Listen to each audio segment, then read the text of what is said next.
It wasn't like most kids. It wasn't like a lot of kids in this state. It was all Miami Dolphins and Orange Bowl and things like that. And when I got up here, I thought I knew a little bit about Alabama football, but I really didn't have a clue or any of the the rivalries but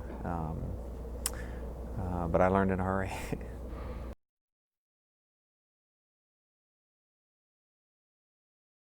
I think the final thing was my visit up here, just how I felt while I was on campus. And it wasn't necessarily the facilities at all.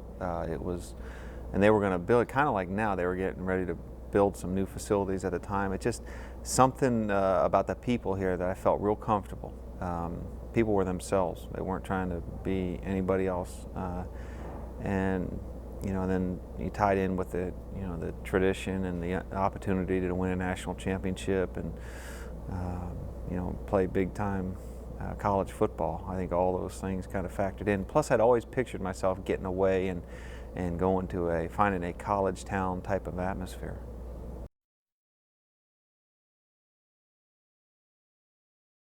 I think it was a great. We loved the opportunity to play a tough schedule, and I think I know even the next year we played some really big teams. But you want to find out how good you are, and the only way to do that is to play the teams that people think are the best.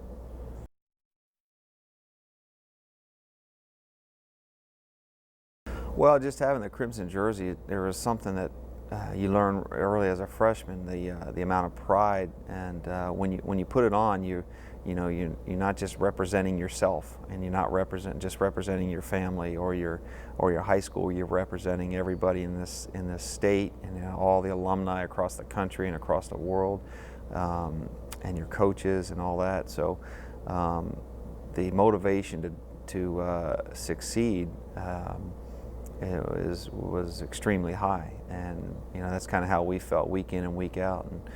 And the expectations and the standards have been set here by Coach Bryant and his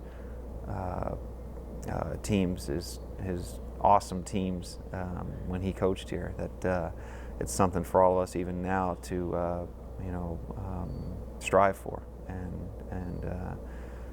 just when we to use as motivation to get ourselves back to winning national championships.